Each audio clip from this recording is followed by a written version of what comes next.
So the first thing that I do want to say is like I want to congratulate FC Barcelona for being in first place. This is a huge deal for this Barcelona team. It does confirm that we are in the correct path, in my opinion, because we just saw Real Madrid tie against Osasuna 1-1, which led towards Barcelona being number one, but only because of goal difference. We have only allowed one goal in La Liga, and that is why we do have a huge margin in terms of goal difference compared to Real Madrid. Now, to see this, right, this is a huge deal. Like I've said before, the last time we were in first place, it was back on June 2020. Back when Quique Setién was in charge, he was our coach. Pedri was barely coming out onto the scenes, considered as like a promising player coming from Las Palmas. Xavi was only 15 years old. So yes, it has been that long. And it took Barcelona 833 days for them to come back in first place. So this is a huge deal. And so because of this, at this very moment, on where Barcelona stands right now, we are considered to be leading in La Liga in terms of like many stats. The leader of La Liga, it is Barcelona. The most goals scored in La Liga, it is Barcelona with 19. The team with the fewest goals conceded, it is Barcelona with a total of 1. The top goal scorer is Lewandowski in La Liga. The top assist player in La Liga, it is Ansu Fati and Balde. And the most clean sheets within La Liga, it is Marc-Andre ter Stegen. So we are dominating on so many levels, and I do think that because of this, because we're looking so dominant within La Liga, this is going to greatly translate towards doing well in the Champions League. You look at Manchester City, it's very important for them to dominate so well in the Premier League. Like look how they just won 6-3. They play amazing. They believe that if you bring consistency, if you dominate the league in all levels, that is going to translate great towards the Champions League, and that is what Barcelona are doing. So it's very interesting. There are many similarities between Barcelona and Manchester City, but again, going back to what I did say in the beginning, this does confirm that Barcelona is in the correct path, and we'll see how this team does evolve through these coming months. Hopefully we go far within the Champions League and all of these other tournaments. I am so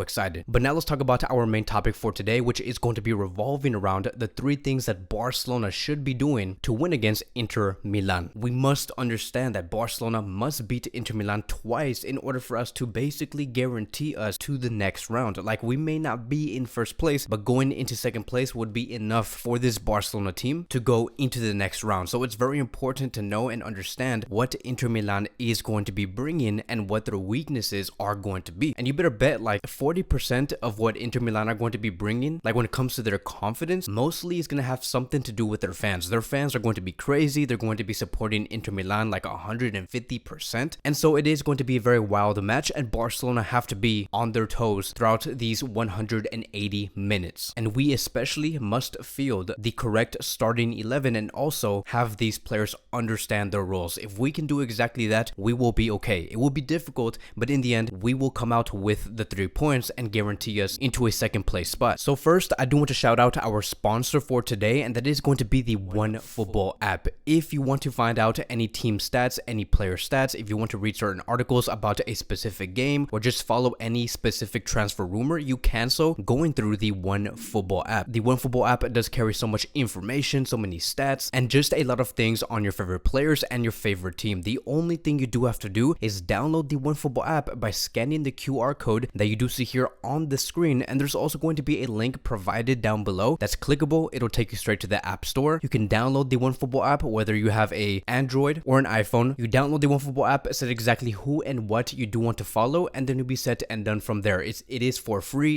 It is again very entertaining. You guys will enjoy it. So now let's go back into the video, and now let's talk about point number 1, and that is Barcelona trying to find goals in the air. Now, one of the things that Inter Milan have shown throughout these past few games is that Inter Milan are not great at defending crosses nor set pieces. Like if you literally, right, I want you guys to like do some homework, go look at the past 5 goals that Inter Milan have conceded. You can see that there is a consistency. Out of those 5 goals that were conceded by Inter Milan, 4 of those goals were in the air, and 3 out of those 4 goals in the air came from set pieces. And so they're not so great in terms of like defending crosses or defending set pieces, and Barcelona must look for those opportunities. They're slowly getting worse on those set pieces because they did not stand like this a few weeks ago. So I have no idea if Inter Milan is losing communication with their players or they're very unaware of their surroundings, but something is going wrong with them defensively. So one of the things that Barcelona must do in order to like have an answer for something like this, one of their weaknesses is Barcelona having players like Dembele to start on the right wing, or wherever it may be, Dembele has to be on that field and distribute those crosses. We know that when Dembele makes those tremendous tremendous, unbelievable, sharp passes, those crosses into the box, most of the time it does lead towards Barcelona having either a huge opportunity on almost scoring or actually scoring the goal. So we need Dembele on the field and doing that one thing, and with high volume. You look at the amount of crosses and who had the most amount of crosses so far within La Liga. Dembele does sit in 5th place. He is within the top 5. Now we can see that Rafinha is also there within the top 5. It's great to see that we have 2 Barcelona players within this list in the top 5, but Dembele does have a better conversion rate in terms of scoring the goal. And one of the players that we are going to be relying on when Dembele does make those crosses is for Lewandowski to sit in the box and look for those sharp, fast passes. Because we have to remember, Lewandowski, when he did play against Bayern, he does owe us some goals. Like, we were meant to score about 2 or 3 goals against Bayern Munich a few weeks ago, but Lewandowski did have a few moments where he was almost close to scoring, but if there was like any other day of like Lewandowski playing, Lewandowski could have easily scored that goal. He was missing so many sitters, and so he does owe us goals, and Lewandowski must look for that going up against Inter Milan. But it all starts with Dembele going on his A game. So now let's move on towards point number 2 on what Barcelona must do to get a win against Inter Milan, and that is going to be this. It is for Barcelona to try and block Inter Milan's switching their play. And let me tell you exactly what I do mean by this, because one of the biggest consistencies that we have also seen from Inter Milan is them trying to switch the ball to the other side of the pitch every time they try to attempt to do a counterattack against their opponent. And let me give you guys an example so you guys can know exactly what I am talking about here. We look at video number 1. You can see Inter Milan trying to attempt to switch play, but Tonali, who does play for AC Milan, intercepts the ball, and that is how AC Milan ended up scoring. We look at video number 2, and you can see Inter Milan attempting to do the exact same thing. They misplaced that pass, and one of the players named Spinazzola intercepts the ball yet again, and Inter Milan are in real danger. So Inter Milan are going to want to do the exact same thing going up against FC Barcelona, because they believe that that is their greatest weapon and how they should be counterattacking. Because I have also seen other clips about Inter Milan successfully switching play and going on the counter with Lautaro Martinez and all of these other players. Like, that is just how they do get out from the defense. So they do benefit off of a counterattack like this. But if we have a team, right, Barcelona, if Barcelona can come up against Inter Milan with high pressing, with high intensity, this type of tactic is not going to be working at all, and that is where Barcelona can find those opportunities to score. One of the players that is going to be having the responsibility to intercept crosses like this from Inter Milan, it is going to be Xavi and Pedri. Pedri and Xavi are 2 players who are monsters when it comes to doing things like this, intercepting the ball, stealing the ball away, and going on the counter. We just have to time our runs, anticipate the ball, know exactly when they're going to be doing it, and then again, we will be successful and we can find those goals and quickly pass it towards someone like potentially Rafinha, potentially Ansu Fati, Lewandowski, whoever is on the pitch. Moving on towards point number 3, and that is going to be not a tactic, it's not going to be a strategy either, but it is going to be a player that I want to see start against Inter Milan, and that is going to be Rafinha. I want to see Rafinha coming in for Ansu Fati. I know, right? I understand that when it comes to like Ansu Fati potentially facing Inter Milan, it would be good for him mentally, because if he does play against Inter Milan, it's going to remind him that this was the team that he did play up against where he broke a record, which was to be called the youngest goal scorer in Champions League history. Ansu Fati did score a goal against Inter Milan that gave him that title, so it would be good for him mentally, right? But I just feel like Rafinha should be starting over Ansu, because this is not a game where we can use this player, which is Ansu Fati. The player that we have to use, it is going to be Rafinha. And I'm saying this because Barcelona is in a much different position. Ansu Fati is not in his greatest form, and within this match, it's going to be a match where we have to have